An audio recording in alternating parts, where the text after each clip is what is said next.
Welcome to the Single Digit Body Fat Series. Strength is never weakness, weakness is never strength. Figure out a way to just be less fat. And you know what that means. What in the will happen if I go all in on this? Today I'm going to tell you how to get ridiculously shredded. Welcome to the Single Digit Body Fat Series, everybody. People want to know what I eat. They want to know what it looks like, so I'm going to show you today.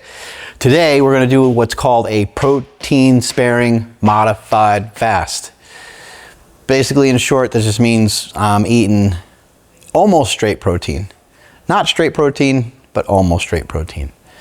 And it's not that it's not straight, it's just that there's going to be some fat in there as well. I hope you don't mind. I'm going to be chugging down this steak shake that I made earlier with a little bit of vanilla. This is the whey protein and some cinnamon. Absolutely delicious. So I'm kind of breaking my fast with a little bit of this as I'm going to be cooking up some meat. For today we have a smelly special. These kimchi pickles, by the way, absolutely amazing. Fermented vegetables in general, absolutely amazing. We got some other vegetables that aren't fermented, but our gut is gonna ferment them because we got onions, we got peppers. We're gonna throw that on the stove and let that get heated up with some meat, which is in here somewhere.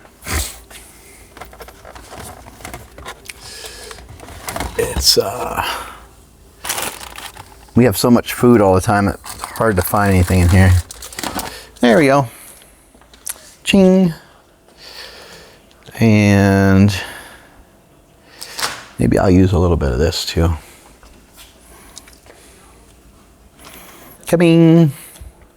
Some grass-fed, finished lean ground beef. So we're gonna have to make a little bit of a mess over here.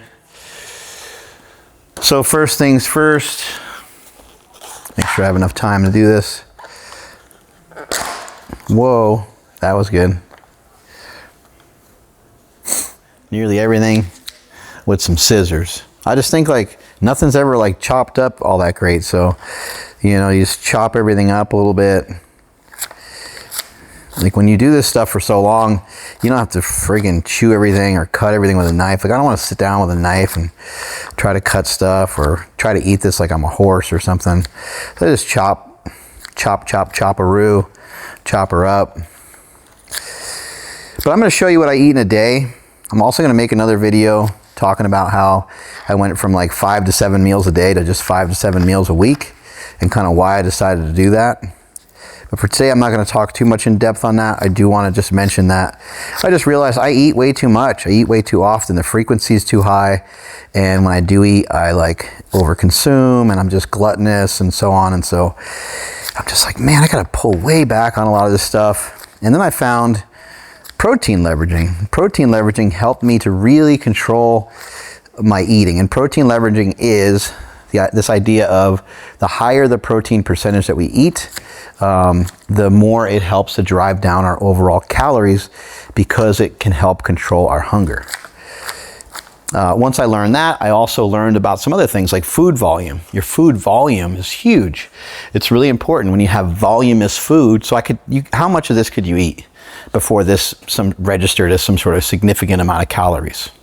Could eat like pounds of it probably, right? Probably hurt your stomach more so than anything. We're gonna throw a little fat on here because it's good to have some chub. But like today, I did mention that today is a protein sparing modified fast, so we're not going to be eating a lot of fat. We're going to keep the fats hopefully under like 35 or so for today. There we go. Let that tallow simmer on there a little bit. We want our vegetables to taste like steak is what I'm trying to tell you. So while that's over there doing this, we want to be time efficient. And so I'm going to be messing with this guy and with this guy.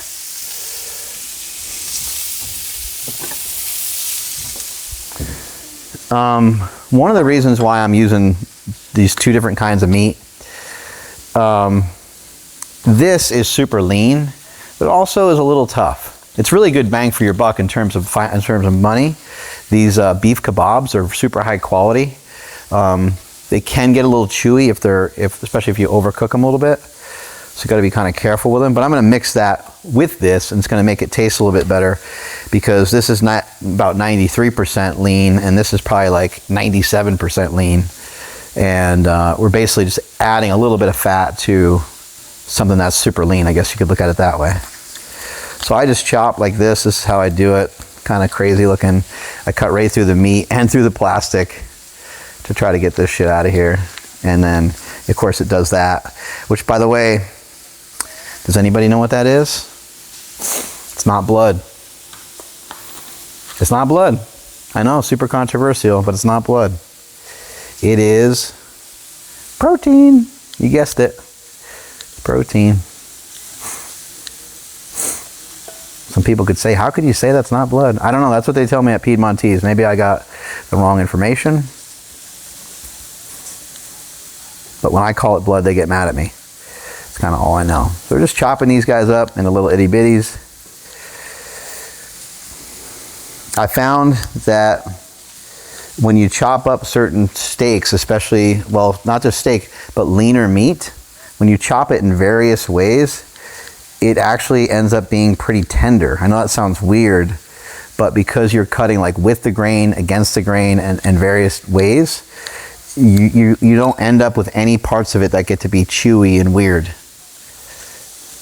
So, but yeah, these are absolutely amazing. One of my favorite steaks that Piedmontese makes is called a bavette steak. But like I said, these kebabs are incredible. They're even a little bit leaner than the bavettes, and they're a little less expensive. But still grass-fed, grass-finished, and super lean. I'll show you the stats in a moment. Just chopping that up, nothing fancy.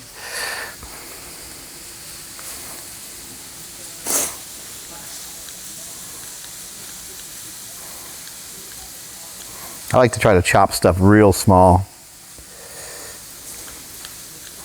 I'm actually going to be working and collabing with Piedmontese coming up, and we're going to be selling these things chopped up Smelly style, little tiny cubes, so you don't have to use your scissors at all. Just have the machines at Piedmontese do it for us. That'll be pretty cool. So we do all that, get that shit done, and don't lose your juices. I think just keep them, you know, so dump that in there whatever way you can figure it out. Try not to dump it on the floor, trying to get in trouble from the old lady. And then I go through here, and then through here, cut this guy out of there, dump all that in there. Come on, beef. I can smell the onions cooking up. Starting to smell pretty good. A little bit of beef fell on the floor. Usually I do a little better job cutting that open. And this is what it looks like coming out of a fast.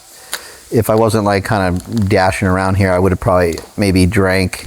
Well, I did have that protein shake. It's kind of a nice way sometimes to get the fast over. But even better is bone broth, real clean, real easy. You just want to, main thing coming out of a fast is not to eat too fast. That's the main thing. Because you could be real hungry and want to eat fast. And so I didn't do that, so we're good. So here's the stats on a bunch of schmutz on there. I mean, you don't see stats like that on steak. It's like absolutely ridiculous. And I know sometimes we want the fat. There's reason to have the fat. The fat's going to be a good form of energy.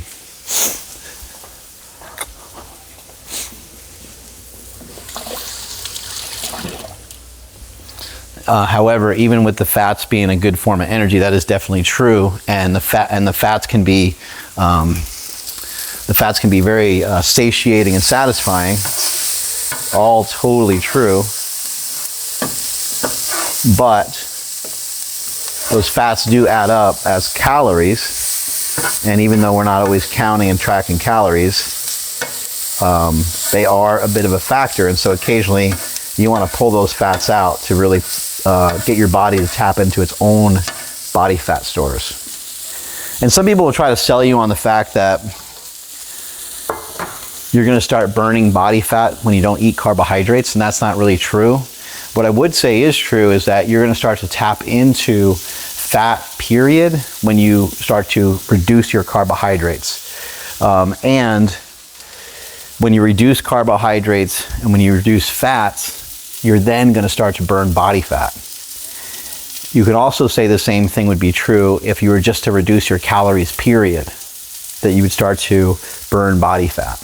But the way I like to look at it is get rid of carbohydrates and you'll start to burn fat. Get rid of carbohydrates and fats and you'll start to burn body fat. Doesn't work quite that simply, but that's the way it works in my head. Smelly science, bitches. So get some of this going. And where's my other one? The black one. This one's good. So Hardcore Carnivore solves all your problems. Don't look any further than these. These things are awesome. And then also throwing in some of my own salt, which is this guy here, steak shakers. This is adding liver, kidney, heart, spleen, along with some salt. And we're gonna do the same thing over here, giving us some salt. Powder that up, giving us some of this stuff. And we're just gonna get our hands dirty in a moment. And I'll just flip that around, squish that around. Hey now, that sounds dirty. Okay, so I'm gonna grab this guy, dump in some of the camo.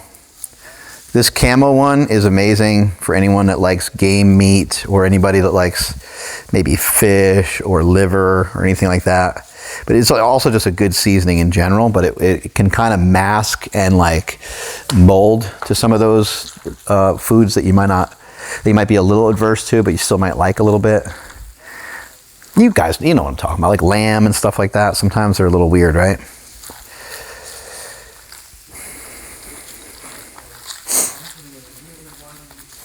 So like there's no rules, you know, I just smashed all this shit together. We got steak and hamburger. Like who the hell does that? No one does that, right? But I do it because it's fun. Fuck it. We're gonna throw a little bit of ghee on the grill too, because why not? So we're gonna use some of that. Get some of that in there. How much of it? That looks good.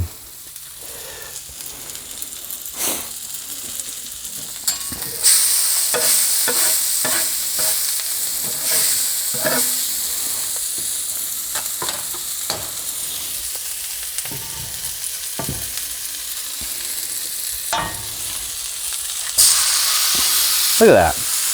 Like a giant hamburger pizza. Who wants some hamburger pizza?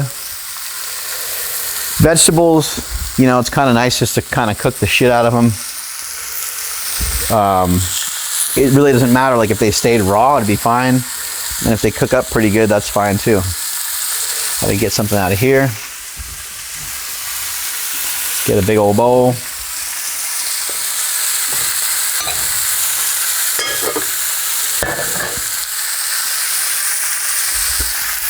I found this to be convenient, just to have salt that's close by, and you just kind of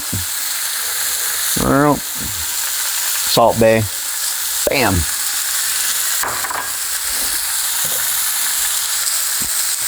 We'll see if we can keep that pizza going. It's like a giant pizza. Man, I'm gonna throw this in the pan here.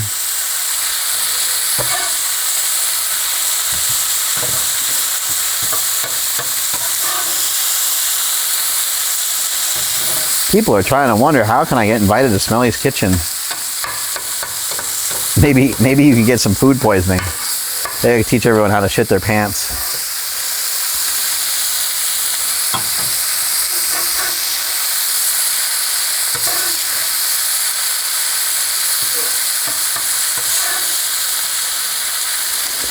You cook the veggies up, like one of the best ways to cook up vegetables, I could have also cooked the meat up first and then cooked the vegetables in like a giant thing of like meat schlursk, but I do it in this order because the vegetables, you got to cook them like for 17 million years for them to turn awesome. Because look at those onions. And you saw the amount of fat I put on here. I didn't put a lot of oil and a lot of junk on here. I used some tallow. I used a little bit of I used also a little bit of the ghee butter. I don't know what we have going on with it. I wasn't expecting to make a Mount Rushmore pancake pizza steak thing, but that's kind of what we're end up with here. It doesn't want to stay together. I don't think I can, like, as talented as I am, I don't think I can like flip it. But let's never give up hope and let's go for it. Oh, we lost some residuals.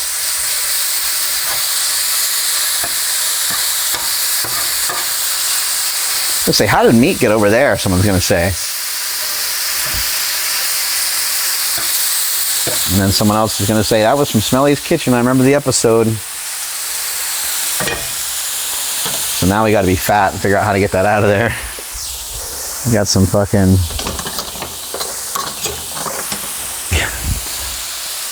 high level shit going on over here. There we go, look at that. That was easy. So in my book, this is like almost done. Like this is really close to being done. See how it's still pretty red. Some of it's a little pink. But like I don't want this stuff to cook up forever. So what I'll do is just kind of slice it like this. And we're gonna shut this thing off because I've seen plenty of heat.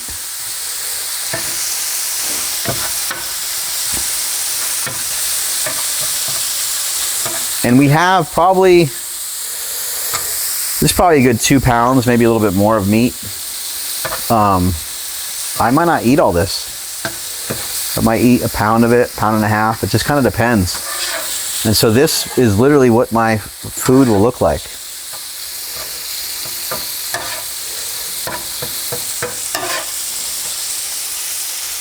This will be it for the day. So like, what do you eat in a day? I eat this. I'll show you a couple other things that I might eat afterwards.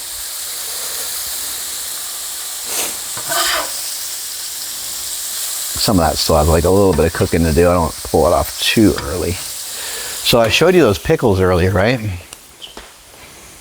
Here's where things get really interesting. Go over here in case the pickles make a mess. Where's the edge here? There's like some sort of special pickle opener side. Oh, this side.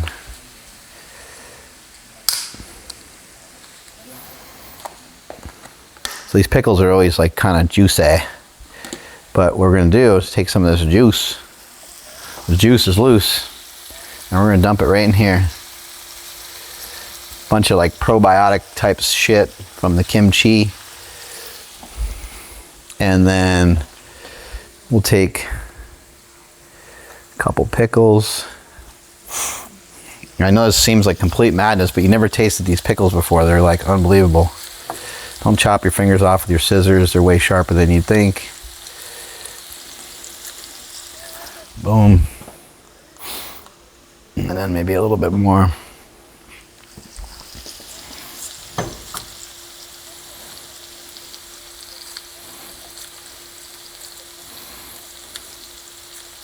And there we go.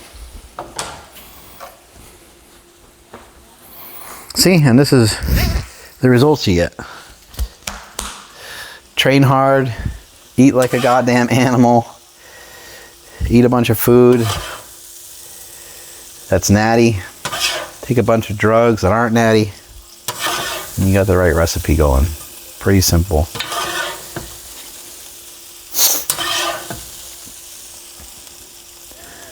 Yeah, this has turned into be like a giant mountain of meat. Meat mountain.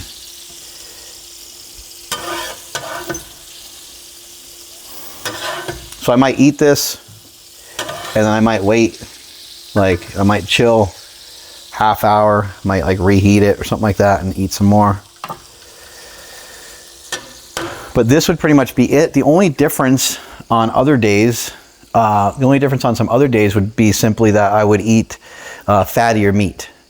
So instead of the 97 or 93.7, I might have 85.15 lean ground beef. I also might have a ribeye instead of having that kebab meat that I showed you. There could be some other choices made earlier in the day where I have like a bulletproof coffee, which is ghee butter and coconut oil, or MCT oil. I may, you know, just choose to have a couple things that have a little bit more fat in it. I will let that cool off for a moment, and I'll show you a few other things that I eat on a day like this.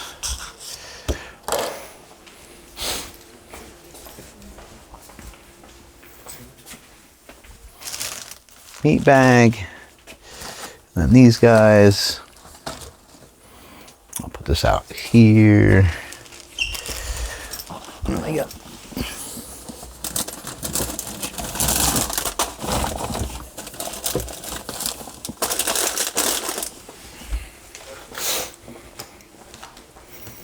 Bag of tricks. One more thing.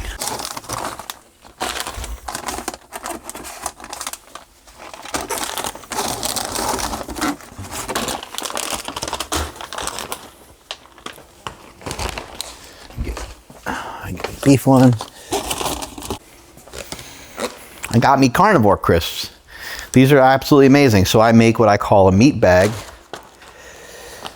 And these chicken skins, oh my God, these are ridiculous. But this is like just pure fat.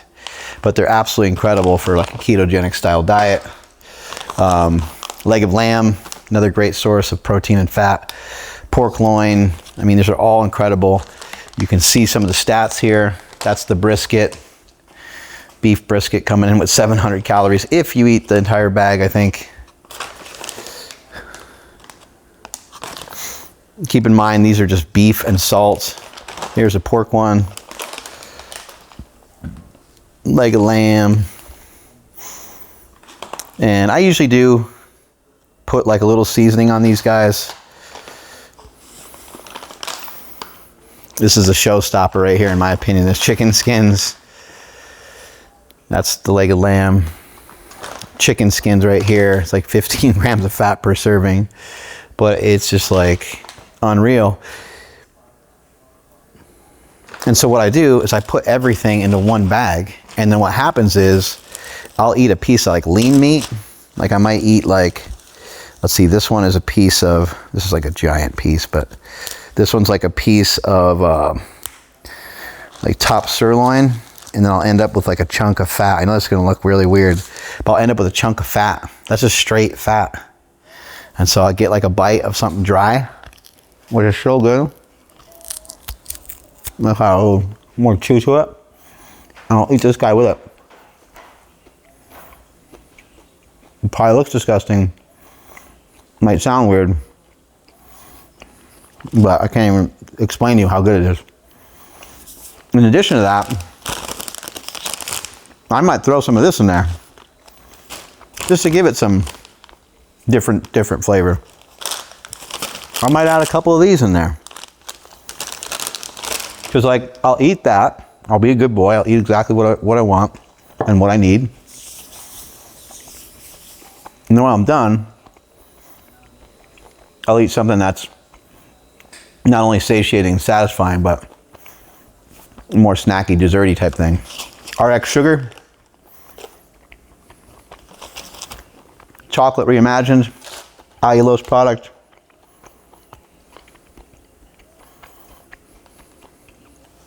Swelthy snack. They're really good. This one is a little bit Twix-ish. Has a little crunch to it. By no means am I saying that these things are like better than eating regular food. However, the carnivore crisps, you are eating regular food. These are snacks. These are hyper palatable foods that most of us still need to be very careful with. But once I eat that and I get full, I might again eat a little bit more. And then once I'm done with that, then I'm checking in to see, hey, do you want to eat like a little bit of this other stuff? And then once I eat this other little stuff, then boom, I'm right back into a fast. That's how I'm able to go from a 48-hour fast to a 24-hour fast to roll right into like another 24-hour fast or another 20-hour fast. And you guys might be thinking, this is crazy, like he's doing way too much fasting. We'll get into it in another video where I'll explain to you guys how I went from 5 to 7 meals a day to 5 to 7 meals per week. I'm just recognizing that, holy shit, I have a really good appetite. I have a very strong appetite, and I can very easily cover my calories in one meal / meal and a half / 2 meals. Or I can very easily cover my calories in 4 hours. That's one of the other reasons why I chose to do 48-hour fasts, is because 2 days of not eating puts my fat mindset far enough behind to where it's hard to catch back up. I could very easily. I could eat a bunch of junk and catch back up if I wanted to. But to do it with healthy foods can be really challenging. All right, it's time to try this masterpiece right here. Remember, this is a bunch of meat. It's ground beef, Piedmontese certified lean ground beef.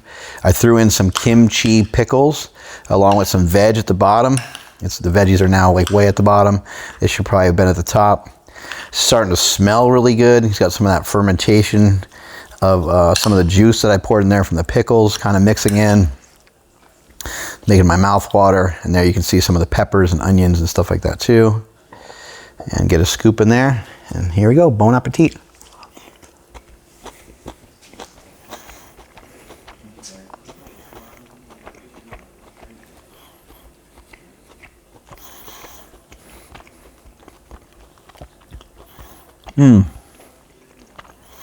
That's money. That is really good.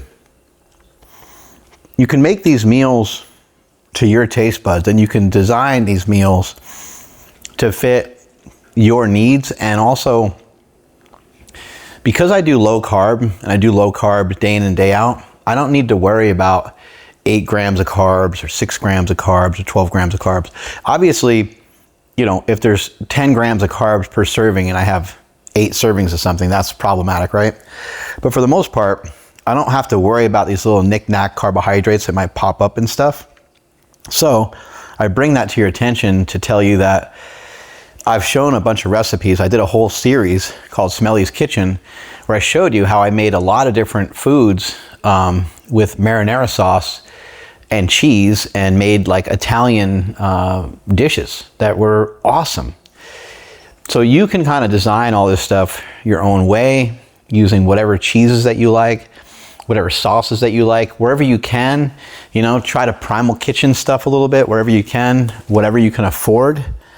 But you know, you try to go with like the things that just have less sugar. Here's a primal kitchen right there. This guy, G. Hughes, less sugar. But you know, you do have to pay attention to some of the stats, and you know, it's got 5 calories, but it's like per like this little tiny amount. So pay attention, don't be a stooge, don't be an idiot. Do your best to, you know, do your due diligence, try to buy the highest quality that you can afford, highest quality you can get. And sometimes some of this stuff can be kind of fun. Like I found a sriracha sauce that has probiotic, and this will like blow your face off. I'll add some of this in there. It's like stuff's kind of nuclear, so I can't really do too much of it, but I do like it. Add a little heat in there. But you know, hopefully over time you turn this into a hobby for you and those that you love. And when you turn something into a hobby, what happens? Well, it ends up costing money, right? But you're probably not really complaining about the new set of fishing rods that you bought. Probably not really complaining about their price, because you understand their value, right? And so when we start to understand the value of things, the carnivore crisps and these things, we start to understand the value of this guy here, of things that will help knock out a sweet tooth, and you make hot chocolate out of the Total Carnivore Steak Shake. When we understand the value of things like that, then we're actually grateful that we can even afford these things in the first place, because they provide so much value in our diet and they allow us to stick to our diet. So those are all things that you should be kind of thinking about. And I realize that maybe this style of video that I'm showing you right now isn't necessarily like a full day of eating. So I'm not showing, you know, a time-lapse version of me like eating this, but this is literally what I do. I'll eat this. I think it's super boring. I'll chill for like a half an hour and then I'll eat more of it. And when I can't take any more of this, I will switch over to eating little knickknacks of this and that. Might have a protein shake, might make up a big giant thing of water, and then just chill the rest of the night. And if I feel like I need something or want something from a food perspective, I may have some pickles. I may have some bone broth.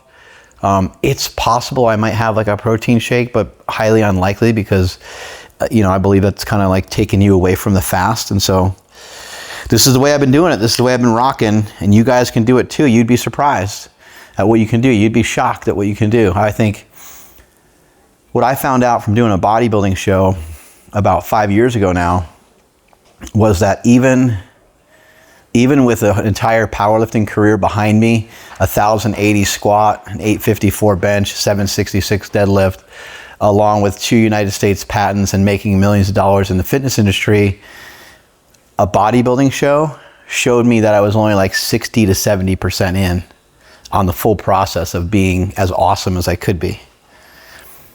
So I share that with you guys to have you question, how in are you on the different things that you're trying to accomplish and do? If you're heavier than you want to be, it's because of you eat too much food.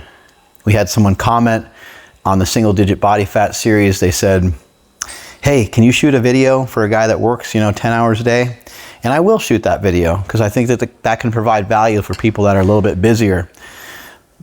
But rather than looking at it and saying, I don't think I can do that, I don't think I can do what Mark is talking about, or Thomas DeLau, or Nsima, or whoever that person is, Mike Israetel, rather than saying, I don't think I can do that, maybe, let's say you're 60 pounds overweight and you do have a work environment that's very, very busy and hectic.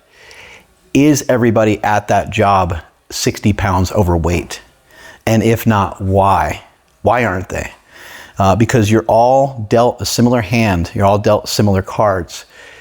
Why are they able to execute better than you with a different set of cards when it comes to dialing in their food?